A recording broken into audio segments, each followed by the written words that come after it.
ಎಲ್ರಿಗೂ ನಮಸ್ಕಾರ. ನಾನು ಕುರಿಬಾಂಡ್ ಸುನೀಲ್. ಎಸ್, ಕೇರಳದಲ್ಲಿ ನಡೆದಂಥ ಒಂದು ಘಟನೆ, ಕೇರಳದಲ್ಲಿ ಹುಡುಗರು ಚಾಲೆಂಜ್ ಮಾಡಿಕೊಂಡು ಆಗಿರುವಂಥ ಒಂದು ಘಟನೆ. ಏನು ಘಟನೆ ಅಂತೀರಾ?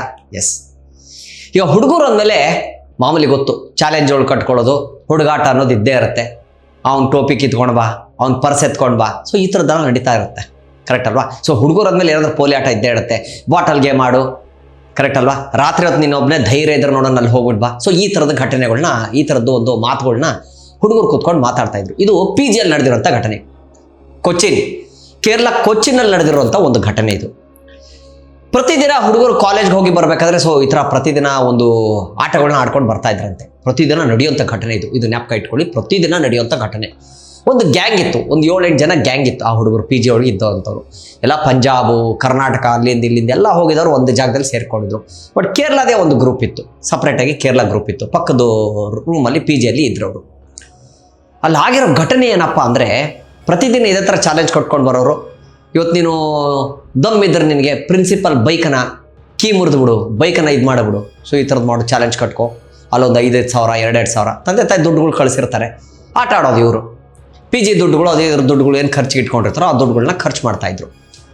ಆದರೆ ಕೇರಳ ಈ ಹುಡುಗರು ಏನು ಮಾಡಿದ್ರು, ಒಂದು ದಿನ ಇವರು ಮಾತಾಡಿದ್ದು ಒಂದು ಮಾತುಗಳು, ಪ್ರತಿದಿನ ಇದೇ ಥರ ಒಂದು ಚಾಲೆಂಜ್ಗಳು ಕಟ್ಕೊಂಡು ಹೋಗ್ತಾಯಿದ್ರು. ಅವ್ನು ಗೆಲ್ತಾನೆ, ಅವ್ನು ಗೆದ್ದ ಅಂತ ಇವ್ನು ಸಿಟ್ಟಾಗಿ ಅವ್ನು ಹೊಡೆಯೋದು, ಇವ್ನು ಹೊಡೆಯೋದು, ಹೀಗೆ ಗುಂಪುಗಾರಿಕೆಗಳು ಇದೇ ಥರ ನಡೀತಾ ಇತ್ತು. ಇದು ಕಾಲೇಜಲ್ಲಿ ನಡೆದಿರೋಂಥದ್ದು, ಕೊಚ್ಚಿನ್ ಕಾಲೇಜಲ್ಲಿ ನಡೆದಿರೋಂಥದ್ದು ಕೇರಳದಲ್ಲಿ, ಆಯಿತಾ? ಸೊ ಪ್ರತಿದಿನ ಹಿಂಗೆ ನಡಿಬೇಕಾದ್ರೆ ಒಂದು ದಿವಸ ಒಂದು ಹುಡುಗ ಏನು ಮಾಡ್ದ, ಅಲ್ಲಿರೋನೊಬ್ಬನು ಕೃಷ್ಣನ್ ಅಂತೇಳಿ, ಅವ್ರ ಹೆಸರು ಕೃಷ್ಣನ್ ಅಂತೇಳಿ, ರಾಜ್ಗೋಪಾಲ್ ಅನ್ನೋನ ಹತ್ರ ಚಾಲೆಂಜ್ ಮಾಡೋದಂತೆ. ಸರಿ, ನಾನು ಒಂದು ಚಾಲೆಂಜ್ ಹೇಳ್ತೀನಿ ನಿನಗೆ, ಆ ಚಾಲೆಂಜ್ ಒಳಗೆ ನೀನು ಗೆದ್ದು ತೋರಿಸಿದ್ರೆ ನಾನು ನಿನಗೆ 10,000 ಕೊಡ್ತೀನಿ ಅಂತ ಹೇಳಿದಂತೆ. ಎಷ್ಟು? 10,000 ಕೊಡ್ತೀನಿ. ಚಾಲೆಂಜ್ ಏನಾಗಿತ್ತು ಚಾಲೆಂಜು? ಎಸ್, ಹೇಳ್ತೀನಿ ಚಾಲೆಂಜ್ ಏನಾಗಿತ್ತು ಅಂತ. ಏನಿಲ್ಲ, ಇಲ್ಲಿಂದ ಒಂದು 2 ಕಿಲೋಮೀಟರ್ದಲ್ಲಿ ಒಂದು ಮಶಾನ ಇದೆ, ಸ್ಮಶಾನದಲ್ಲಿ ಒಂದು ಮರ ಇದೆ, ನಾನು ನಿಂಗೆ ತೋರಿಸ್ತೀನಿ. ಸರಿ ಆಯಿತು, ಏನದು ಅಂತ. ಸರಿ ಬಾ ಹೋಗೋಣ. ಗಾಡಿಯಲ್ಲಿ ಹೋದರು, ಬೈಕಲ್ಲಿ ಹೋದರು, ಹುಡುಗರೆಲ್ಲ ಅವ್ರವ್ರ ಬೈಕ್ಗಳೆಲ್ಲ ಅವರು ಹೋದರು. ಮಶಾನದ ಹತ್ರ ಹೋಗಿ ಇಳ್ಕೊಂಡ್ರು. ಬಟ್ ಆ ಮಶಾನ ತುಂಬ ಭಯಾನಕವಾಗಿತ್ತು. ಸ್ಮಶಾನ ಏನಿತ್ತು ಅದು ತುಂಬ ಭಯಾನಕ. ಎಲ್ರಿಗೂ ಗೊತ್ತು, ರಾತ್ರಿ ಹೊತ್ತಲ್ಲಿ ಓಡಾಡೋದಂದ್ರೆ ಭಯ. ಕೆಲವರು ಭಯ ಬಿದ್ದೇ ಬೀಳ್ತಾರೆ. ದೆವ್ವ, ಪ್ರೇತ, ಭೂತಗಳು, ಕರೆಕ್ಟಾ, ಪಿಚಾಚ್ಗಳು ಇಂಥ ಅಂತೇಳಿ ಭಯ ಅಂತ ಇದ್ದೇ ಇರುತ್ತೆ. ಪ್ರತಿಯೊಬ್ಬರಿಗೆ ಇದ್ದೇ ಇರುತ್ತೆ, ಖಂಡಿತ ಎಲ್ರಿಗೂ ಇರುತ್ತೆ. ರಾತ್ರಿ ಹೊತ್ತು ಮನೆಯಿಂದ ಕಾಲಿಡಬೇಕಂದ್ರೆ ಭಯ ಆಗತ್ತೆ, ಕರೆಕ್ಟ್ ಅಲ್ವಾ? ಅಂಥದ್ರಲ್ಲಿ ಒಂದು ಸತಿ ಏನು ಮಾಡಿದ್ರು ಅಂದರೆ, ಒಂದು ಸ್ಮಶಾನದ ಆ ಜಾಗದಲ್ಲಿ ಇವರೆಲ್ಲ ಹೋಗಿ ತಲುಪಿದಾಗ ದೂರದಲ್ಲಿ ಒಂದು ಮರ ಕಾಣಿಸ್ತಂತೆ. ಎಲ್ಲಿ? ಸ್ಮಶಾನದ ಒಳಗಡೆ. ಅದು ಗೇಟು, ಸುತ್ತ ಗೇಟ್ ಹಾಕಿದ್ರು. ಒಂದು ಸ್ಮಶಾನದ ಒಳಗಡೆ ಒಂದು ದೊಡ್ಡ ಆಲದ ಮರ ಬೆಳೆದಿತ್ತು. ಅಲ್ಲಿ ಹತ್ತಕ್ಕಾಗಲ್ಲ, ಗೇಟು ಕ್ಲೋಸ್ ಮಾಡಿಬಿಟ್ಟಿರ್ತಾರೆ ರಾತ್ರಿ ಹೊತ್ತು.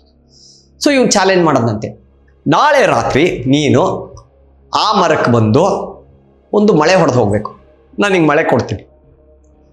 ಬಟ್ ಮಳೆ ತುಂಬ ಜನ ಅಲ್ಲಿ ಹೊಡೆದಿರಲ್ಲ ಗೊತ್ತಿಲ್ಲ. ಬಟ್ ಅವ್ನು ಹೇಳಿದಂತೆ ಒಂದು ಮಳೆ ಹೊಡಿಬೇಕು. ನೀನೇ ಹೊಡೆದಿದ್ದು ಮಳೆ ಅಂತ, ನಾನೇ ಹೊಡೆದಿದ್ದು ಮಳೆ ಅಂತ ನಿನ್ಗೆ ಹೆಂಗೆ ಇವಾಗ ಪ್ರೂವ್ ಮಾಡ್ಬೇಕು ನಾನು? ಸರಿ ಆಯಿತು, ಅದಕ್ಕೊಂದು ಬಣ್ಣ ಹಚ್ಚಿ ಕೊಟ್ಟಂತೆ, ಕೆಂಪು ಕಲರ್. ಸರಿ ಆಯಿತು, ಚಾಲೆಂಜಿಗೆ ರೆಡಿ ಆಗಿಬಿಟ್ರು. ಇನ್ನೇನು ಚಾಲೆಂಜ್ಗಳು ಆಯಿತು, ನಡೀತು. ಸೊ ಅದು ಮಾತಾಡ್ಕೊಂಡಿದ್ದವರು ಇದು ಅಮಾವಾಸ್ಯೆ ದಿವಸ ಆಗಬೇಕು ಅಂತ ಮಾತಾಡಿದ್ರು.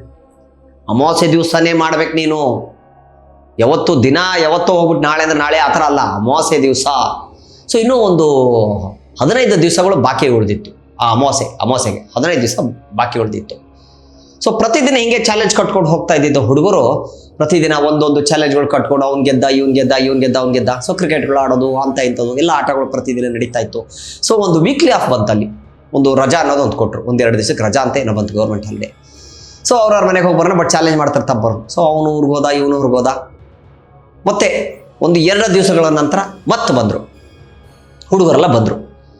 ಬಂದ್ಮೇಲೆ ಆಗಿದ್ದೇನು, ಚಾಲೆಂಜ್ ಕಟ್ಟಿದ್ದು ಏನು, ಸ್ಮಶಾನದಲ್ಲಿ ನೀನು ಹೋಗಿ ಕೆಂಪು ಮಳೆನ ಹೊಡೆದು ಬರಬೇಕು ಅಂತ ಹೇಳಿದ್ದ. ಸರಿ ಆಯಿತು, ಮಾತುಕತೆ ಆಯಿತು. ಆದರೆ ಕೇರಳದೆಲ್ಲ ನಿಮ್ಗೆ ಗೊತ್ತು, ಕೆಲವು ಸ್ಟೂಡೆಂಟ್ಗಳೆಲ್ಲ ಲುಂಗಿನ ಕಟ್ಕೊಳ್ತಾರೆ, ಕರೆಕ್ಟ್ ಅಲ್ವಾ? ಲುಂಗಿ ಕಟ್ಕೊಂಡಿರ್ತಾರೆ ಅಲ್ಲೆಲ್ಲ, ಆಲ್ಮೋಸ್ಟ್ ಕೇರಳದೆಲ್ಲ ಲುಂಗಿನೇ ಕಟ್ಕೊಳ್ಳೋದು. ಸರಿ ಆಯಿತು ಅಂತ ಹೇಳಿ ಇವನು ಲುಂಗಿ ಕಟ್ಕೊಂಡಂತೆ ರಾತ್ರಿ ಹೊತ್ತು ಹೋದ. ಎಲ್ಲಿ? ಸ್ಮಶಾನಕ್ಕೆ ಹೋಗಬೇಕು ಅಂತ. ಹೋಗಿ ಬರೋಕ್ಕೆ ಹೆಂಗೆ ಗೊತ್ತಾಗುತ್ತೆ? ನೀನೇ ವಿಡಿಯೋ ಮಾಡಿಕೊಂಡು ಹೋಗು ಮೊಬೈಲಲ್ಲಿ. ಸರಿ ಆಯಿತು, ಇವನು ರೆಡಿ ಆದ. ಇವನೇ ವಿಡಿಯೋ ಮಾಡ್ಕೊಂಡು ಹೋದಂತೆ ದಾರಿಗೆ. ಇವ್ರು ಬೈಕಲ್ಲಿ ಸ್ವಲ್ಪ ದೂರ ಹೋದ್ರು, ನಿಂತ್ಕೊಂಡ್ರು. ಸ್ಮಶಾನ ಅಷ್ಟು ದೂರದಲ್ಲಿತ್ತು. ನಾನು ಇಲ್ಲಿವರೆಗೂ ಬಿಡ್ತೀವಿ, ಇಲ್ಲಿಂದ ಆ ದಾಟ್ ಹೋಗೋದು ಜವಾಬ್ದಾರಿ ನಿಂದು. ಸ್ವಲ್ಪ ದೂರದಲ್ಲಿತ್ತು, ಇನ್ನೊಂದು 1/2 ಕಿಲೋಮೀಟ್ರ್ ಇತ್ತು, ಒಂದು 200 ಅಡಿ ಇರ್ಬೋದು. ಇವರೆಲ್ಲ ಬೈಕಲ್ಲಿ ವಾಪಸ್ ಹೋಗ್ಬಿಟ್ರು. ಅವನೊಬ್ಬನೇ, ಯಾರು ಚಾಲೆಂಜ್ ಕಟ್ಕೊಂಡಿದ್ನೋ ಅವನು. ಕಾಯ್ದ ಅಲ್ಲಿ ಕಂಬಿ ಹತ್ತಬೇಕಾಗಿತ್ತು. ಕೆಲವು ಗಾಡಿಗಳು ಓಡಾಡ್ತಾ ಇದ್ವು ರಾತ್ರಿ ಹೊತ್ತಲ್ಲಿ. ಸೊ ಕಣ್ಣಿಗೆ ಕಾಣಿಸಿದ್ರೆ ಬೈತಾರಲ್ಲ, ಕಂಪ್ಲೇಂಟ್ ಆಗುತ್ತೆ, ಕಾಲೇಜ್ಗೆ ಹೋಗುತ್ತೆ ಹಂಗಿಂಗೆ ಅಂತ ಹೇಳಿ.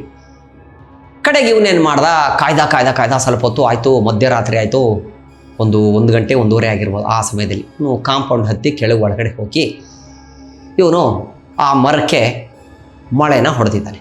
ಯಾವುದು ದೂರದಲ್ಲಿ ಕಾಣಿಸ್ತಿದ್ದ ಮರಕ್ಕೆ ಮಳೆನ ಹೊಡೆದಿದ್ದಾನೆ. ಹೊಡೆದು ಇಮಿಡಿಯೇಟಾಗಿ ತಿರುಗಿದಾಗ ಇವನು ಹಾರ್ಟ್ ಅಟ್ಯಾಕ್ ಆಗಿ ಸತ್ತು ಹೋಗಿದ್ದಾನೆ. ಯಾರು ಚಾಲೆಂಜ್ ಕಟ್ಕೊಂಡ್ರೋ ಹುಡುಗ, ಮೊಳೆ ಯಾರು ಹೊಡೆದ್ರೋ ಅವನು ಸತ್ತು ಹೋದ ಸ್ಪಾಟಲ್ಲಿ.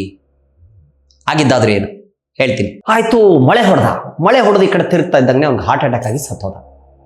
ಅವನು ಸತ್ತಿದ್ದ ಕಾರಣವಾದರೂ ಏನು, ಏನಕ್ಕೆ ಸತ್ತ? ಮಳೆ ಹೊಡೆದ, ಒಪ್ಕೊಳ್ತೀನಿ, ಚಾಲೆಂಜ್ ಮಾಡಿದ್ದ, ಮಳೆ ಹೊಡೆದ, ವಿಡಿಯೋ ಕೂಡ ಮಾಡ್ಕೊಳ್ತಾ ಇದ್ದ. ಆದರೆ ಮಳೆ ಹೊಡೆದು ಈ ಕಡೆ ತಿರುಗ್ತಾ ಇದ್ದಂಗೆ ಅವನು ಸತ್ತೋಗ್ಬಿಟ್ಟ. ಯಾಕೆ ಸತ್ತ ಇದು ಯಾರಿಗೂ ಗೊತ್ತಾಗಲಿಲ್ಲ ಅಲ್ವಾ? ಎಸ್, ಹೇಳ್ತೀನಿ ಈ ವಿಚಾರ, ಯಾಕೆ ಏನಾಯಿತು, ಹೆಂಗೆ ಸತ್ತ ಅಂತ ಹೇಳಿ. ಕಾಲೇಜ್ಗೆ ಬರಬೇಕಾಗಿತ್ತು ವಾಪಸ್ಸು. ಇವನು ರಾತ್ರಿ PGಗೆ ವಾಪಸ್ ಬರಲಿಲ್ಲ ಹುಡುಗ. ಸೊ ಹುಡುಗರೆಲ್ಲ ಭಯ ಪಟ್ಕೊಂಡ್ಬಿಟ್ರು. ಯಾರೋ PGಯಲ್ಲಿ ಚಾಲೆಂಜ್ ಯಾರು ಕಟ್ಟಿದ್ರು ಅವ್ರು ಹೆದರ್ಕೊಂಡ್ಬಿಟ್ರು. ಇನ್ನೂ ಬಂದಿಲ್ಲಲ್ಲ ಇವನು ಅಂಥೇಳಿ ಅವ್ರಿಗೆ ಭಯ ಆಗೋಯ್ತು. ಸೊ ಇವರು ಬರಬೇಕು, ಮಶಾನದೊಳಗೆ ಹೋಗಿ ಒಳಗಡೆ ಹೋಗ್ಬೇಕಂದ್ರೆ ಇವ್ರಿಗೆ ಹೋಗೋಕ್ಕೆ ಭಯ. ಅದಕ್ಕೆ ಚಾಲೆಂಜ್ ಕಟ್ಟಿದ್ದಾರೆ. ಸರಿ, ಬೆಳಗ್ಗೆ ಹೋಗೋಣ ಬಾ ಅಂಥೇಳಿ ಸ್ವಲ್ಪ ದೂರ ಬಂದು ಬೈಕಲ್ಲಿ ಅಲ್ಲಿಂದ ವಾಪಸ್ಸು PGಗೆ ಹೋದರಂತೆ. PGಗೆ ಹೋದ್ಮೇಲೆ ಬೆಳಿಗ್ಗೆ 8 ಗಂಟೆಗೆ 7:30 8 ಗಂಟೆಗೆ ಅಲ್ಲಿಂದ ಮತ್ತೆ ಸ್ಮಶಾನದ ಹತ್ರ ಹೋಗಿದ್ದಾರೆ ಹುಡುಗರು. ಹೋಗಿ ಒಳಗಡೆ ಕಾಂಪೌಂಡು ಹತ್ತಿ ಒಳಗಡೆ ಹೋಗಿ ನೋಡಿದ್ರೆ ಅವನಲ್ಲಿ ಸತ್ತು ಬಿದ್ದಿದ್ದ. ಯಾಕೆ ಸತ್ತ ಅಂತ ಗೊತ್ತಾಗಿರಲಿಲ್ಲ.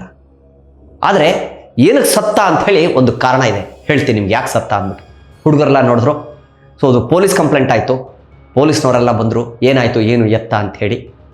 ಸರಿ ಆಯಿತು, ಅವನ್ನ ಕರ್ಕೊಂಡು ಪೋಸ್ಟ್ಮಾರ್ಟಮ್ಗೆ ಇದಕ್ಕೆ ಕರ್ಕೊಂಡು ಹೋದರು. ಸೊ ನಿಜಾಂಶ ಏನು ಅಂಥೇಳಿ ಹುಡುಗರು ಹೇಳಿದ್ರು. ಹುಡುಗರಿಗೆ ಅಲ್ಲೇ ಶಿಕ್ಷೆ ಆಯಿತು, ಹೊಡೆದ್ರು, ಪೊಲೀಸ್ನವ್ರು ಹಿಡ್ಕೊಂಡು ಹೊಡೆದ್ರು. ಇನ್ನು ಪ್ರಿನ್ಸಿಪಲ್ ಇವರೆಲ್ಲ ಬಂದು ಕಂಪ್ಲೇಂಟ್ ಆಯಿತು, ನಿಮ್ಮನ್ನು ತೆಗಿತೀವಿ, TC ಕೊಟ್ಟು ಕಳಿಸ್ಬಿಡ್ತೀವಿ ಹಂಗೆ ಇಲ್ಲ, ಕಾಲು ಹಿಡಿದ್ರು. ಸಾರಿ ಗಿರಿ. ಯಾಕೆ ಏನಾಯಿತು, ಅವ್ನು ಸತ್ತಿದ್ದ ಉದ್ದೇಶ ಆದರೆ ಏನು, ಯಾಕೆ ಸತ್ತ ಅವನು? ಮಳೆ ಹೊಡೆದ, ತಿರುಗದ, ಎಲ್ಲ ಆಯಿತು. ಆದರೆ ಅವನು ಪಂಚೆ ಕಟ್ಕೊಂಡು ಹೋಗಿದ್ದ. ಇವನು ಕೂಡ ಎಲ್ಲರೂ ಪ್ರತಿಯೊಬ್ಬರಲ್ಲಿ ಕೇರಳದಲ್ಲಿ ಪಂಚೆನೇ ಕಟ್ಕೊಳ್ಳೋದು. ಯಾಕೆ ಸತ್ತ ಅನ್ನೋದೇ ಒಂದು ರಹಸ್ಯವಾಗಿ ಉಳ್ಕೋತು. ಆದರೆ ಮೊಬೈಲು ಸಿಗಲಿಲ್ಲ ಅವ್ರಿಗೆ. ಅವ್ರು ರೆಕಾರ್ಡ್ ಮಾಡಿದ ಮೊಬೈಲು ಅಲ್ಲಿ ಸಿಗಲಿಲ್ಲ. ಕಾರಣ ಏನು? ಮೊಬೈಲ್ ಹೋಗಿದ್ದೆಲ್ಲೋಯ್ತು. ಎಸ್, ಹೇಳ್ತೀನಿ, ಜಸ್ಟ್ ವೇಟ್. ಮೊಬೈಲು ಸಿಗಲಿಲ್ಲ. ಸರಿ, ಹುಡುಕಿದ್ರು, ಇದೆಲ್ಲ ಆಯಿತು, ಪೊಲೀಸ್ ತನಿಖೆ ಆಯಿತು, ಪೋಸ್ಟ್ಮಾರ್ಟಮ್ ಆಯಿತು, ಒಂದು ಬಾಡಿ ತೊಗೊಂಡೋದ್ರು ಮನೆಗೆ, ಅವ್ರ ಊರಿಗೆ ತೊಗೊಂಡೋದ್ರು. ಹುಡುಗರು ದಿನ ರಾತ್ರಿ ಇದರದೇ ಯೋಚನೆ, ಚಾಲೆಂಜ್ಗಳು ಕಟ್ಕೊಂಡು ತಪ್ಪು ಮಾಡಿಬಿಟ್ಟು ನಾವು ಹಾಗೆ ಹಿಂಗೆ. ಸೊ ಪ್ರಿನ್ಸಿಪಲ್ ಎಲ್ಲ ಇವ್ರಿಗೆ ಎಕ್ಸ್ಕ್ಯೂಸ್ ಕೊಟ್ಟರು. ಏನು ಮಾಡಿದ್ರೆ ಅಂತಿಲ್ಲ, ಅವನೇ ಚಾಲೆಂಜ್ ಕಟ್ಕೊಂಡು ಹೋಗಿದ್ದ, ಹಂಗೆ ಆಯಿತು. ಸರ್ ಎಕ್ಸ್ಕ್ಯೂಸ್ ಆಯಿತು. ಇವ್ರ ತಂದೆ ತಾಯಿ ಬಂದು ಕ್ಷಮೆ ಇರಲಿ, ನಮ್ಮ ಮಕ್ಳು ಹಿಂಗೆ ಆಡಿದರೆ, ಈಗ ಆಡಿದ್ರೆ ವಯಸ್ಸಲ್ಲಿ ಯಾವಾಗ ಆಡ್ತಾರೆ, ಹಂಗೆ ಹಿಂಗಂತೆಲ್ಲ ಮಾತುಕತೆ ಆಯಿತು, ಎಲ್ಲ ಆಯಿತು. ಆದರೆ ಅವ್ನು ಯಾಕೆ ಸತ್ತ ಅನ್ನೋದು ಗೊತ್ತಾಗಲಿಲ್ಲ. ಮೊಬೈಲ್ ಎಲ್ಲಿ ಹೋಯ್ತು ಅನ್ನೋದು ಗೊತ್ತಾಗಲಿಲ್ಲ. ಮೊಬೈಲ್ ಎಲ್ಲಿ ಹೋಯ್ತು ಗೊತ್ತಾ ನಿಮ್ಗೆ, ಎಲ್ಲಿ ಹೋಯ್ತು ಅಂತ? ಎಸ್, ಹೇಳ್ತೀನಿ ನೋಡಿ. ಮೊಬೈಲ್ನ ಇವರು ಹುಡುಗರು ಏನು ಮಾಡಿದ್ರು, ಸ್ವಲ್ಪ ದಿನಗಳ ನಂತರ ಅದು ಕಳೆದ ಮೇಲೆ ಹೋದರು ಒಳಗಡೆ ಹುಡ್ಕೋಣ ಅಂತ. ಪೊಲೀಸ್ನವ್ರಿಗೂ ಸಿಗಲಿಲ್ಲ ಅದು. ಸರಿ ಆಯಿತು ಅಂತ ಹೋದರು. ಇವನು ಎಲ್ಲಿ ಮಳೆ ಹೊಡೆದು ಈ ಕಡೆ ಜೋರಾಗಿ ಹೆದರಿ ಸತ್ತೋಗಿದ್ದು, ಹಾರ್ಟ್ ಅಟ್ಯಾಕ್ ಆಗಿದ್ದು, ಮೊಬೈಲ್ ಹಾರಿ ಒಂದು ಗಿಡದ ಒಳಗಡೆ ಹೋಗಿ ಬಿದ್ದೋಗಿತ್ತು, ಮರದ ಸಂದಿಯಲ್ಲಿ ಬಿದ್ದಿತ್ತು. ಹುಡುಗರು ಇದನ್ನು ಪ್ರತಿದಿನ ಹೋಗಿ ಹುಡ್ಕಕ್ಕೆ ಶುರು ಮಾಡಿದರು, ಸಿಕ್ಕಿರಲಿಲ್ಲ. ಆದರೆ ಒಂದು ಮರದ ಬುಡದಲ್ಲಿ ಈ ಮೊಬೈಲು ಸಿಕ್ತು. ಅವನು ಸತ್ತಿದ್ದು ಹೇಗೆ ಅನ್ನೋದು ಇಲ್ಲಿ ಗೊತ್ತಾಯಿತು. ಹೇಗೆ ಗೊತ್ತಾಯಿತು? ಮರಕ್ಕೆ ಇವನ ಪಂಚೆ ಮಳೆಗೆ ಹೊಡ್ಕೊಂಬಿಟ್ಟಿತ್ತು. ಇವನು ಹಾಕ್ಕೊಂಡ್ರು ಲುಂಗಿ ಇದೆಯಲ್ಲ, ಆ ಲುಂಗಿ ಮರಕ್ಕೆ ತಗಲಾಕೊಂಬಿಟ್ಟಿತ್ತಂತೆ. ಹಿಂಗೆ ತಗಲಾಕೊಂತು, ಮಳೆ ಪಂಚೆಗೆ ಹೊಡೆದಿದ್ದಾನೆ. ಓಕೆನಾ? ಏನಕ್ಕೆ ಹೊಡೆದ ಅಂತ ಹೇಳ್ತೀನಿ ನೋಡಿ ಕಾರಣ. ಭಯದಲ್ಲಿ ಚಾಲೆಂಜ್ ಕೊಟ್ಕೊಂಡು ಇವನು ಹೋದಾಗ ಏನಾಗಿದೆ, ಭಯಪಟ್ಟು ಆ ಕಡೆ ಈ ಕಡೆ ನೋಡಿ ಅವನು ಪಂಚೆ ಏನು ಕಟ್ಕೊಂಡಿದ್ನ ಹಿಂಗೆ ಪಂಚೆ ಜೊತೆ ಮಳೆ ಹೊಡೆದು ಬಿಟ್ಟಿದ್ದಾನೆ ಮರಕ್ಕೆ. ಈ ಕಡೆ ತಿರುಗಬೇಕಾದ್ರೆ ಯಾರೋ ಹಿಡಿದು ಎಳ್ದಂಗೆ ಆಗಿದೆ, ಅವನಿಗೆ ಹಾರ್ಟ್ ಅಟ್ಯಾಕ್ ಆಗಿ ಸತ್ತೋಗಿದ್ದಾನೆ. ಅವನೇ ಭಯದಲ್ಲಿ ತನ್ನ ಪಂಚೆಗೆ ಅವನೇ ಮಳೆ ಹೊಡ್ಕೊಂಡ್ಬಿಟ್ಟಿದ್ದಾನೆ ಮರಕ್ಕೆ. ಭಯದಿಂದ ಅಲ್ಲೇ ಹಾರ್ಟ್ ಅಟ್ಯಾಕ್ ಆಗಿ ಸತ್ತಿರೋಂಥದ್ದು ನೋಡಿ. ಇದು ಕೇರಳದಲ್ಲಿ ನಡೆದಿರೋಂಥ ಒಂದು ಘಟನೆ, ಕೊಚ್ಚಿನಲ್ಲಿ ನಡೆದಿರೋಂಥ ಘಟನೆ ಇದು. PGಯಲ್ಲಿ ಮಕ್ಕಳು ಪ್ರತಿಯೊಬ್ಬರಿಗೆ ಚಾಲೆಂಜ್ಗಳು ಅಂತ ಮಾಡ್ತಾರೆ. ಸೊ ಇದೆಲ್ಲ ಮಾಡಬಾರ್ದು. ಚಾಲೆಂಜ್ ಇರಬೇಕು. ಏನೋ ಕೇರಮ್ ಬೋರ್ಡ್ ಆಡಿ, ಕ್ರಿಕೆಟ್ ಆಡಿ, ಇಂಥದ್ದೆಲ್ಲ ಮಾಡಿ, ಈ ಥರ ಒಂದು ಧೈರ್ಯ ಮಾಡಿ ಮಾಡಕ್ಕೆ ಹೋದರೆ ಈ ಥರದ ಆಪತ್ತುಗಳು ಆಗುತ್ತೆ. ಓಕೆನಾ? ಇದು ಕೊಚ್ಚಿನಲ್ಲಿ ನಡೆದಿರೋಂಥ ಘಟನೆ. ಇನ್ನು ಈ ಥರದ ಹಲವಾರು ಕಥೆಗಳಿದೆ, ತೊಗೊಂಡು ಬರ್ತೀನಿ, ನಿಮ್ಮ ಮುಂದೆ ಇಡ್ತಾ ಇರ್ತೀನಿ ನಾನು. ಓಕೆನಾ? ಸೊ ಡೇರ್ ಅಂಡ್ ಡೆವಿಲ್ ಅಂತಿದ್ದ, ನಿಮಗೆಲ್ಲ ಗೊತ್ತಿರಬೇಕು. ಚೈನಾದಲ್ಲಿ ಅವನು ಬಿಲ್ಡಿಂಗ್ಗಳು, ದೊಡ್ಡ ಬಿಲ್ಡಿಂಗ್ಗಳೇ ಹತ್ತಿದ್ದ. ಅವನು ಅಷ್ಟೇ, ಅವನ ಪ್ರಾಣ ಅವನೇ ಕಳ್ಕೊಂಬಿಟ್ಟ. ಒಂದು ದಿವಸ ಆ ಬಿಲ್ಡಿಂಗ್ ಮೇಲೆ ಹತ್ತಿದಾಗ ಅವನ ಕೈ ಜಾರ್ಬಿಟ್ಟು ಅವನೇ ಬಿದ್ದು ಸತ್ತೋದ. ಅದಕ್ಕೆ ಹೇಳ್ತೀವಲ್ಲ, ಯಾವುದನ್ನು ಮಾಡಬೇಕೋ ಅದನ್ನು ಮಾಡಬೇಕು. ಸುಮ್ಮನೆ ಏನೇನೋ ಚಾಲೆಂಜ್ಗಳು ಕಟ್ಕೊಂಡು ಜೀವನ ಹಾಳು ಮಾಡ್ಕೊಳ್ಳೋದು ಒಳ್ಳೇದಲ್ಲ. ಇವತ್ತಿನ ವಿಚಾರ ಇಷ್ಟ ಆಗಿತ್ತು, ಮತ್ತೆ ಹೇಳ್ತೀನಿ, ಇನ್ನೊಂದು ಕತೆ ತೊಗೊಂಡು ಬರ್ತೀನಿ. ಇವತ್ತು ಯಾರ್ಯಾರು ನೋಡಿದ್ರು ಎಲ್ರಿಗೂ ಧನ್ಯವಾದಗಳು.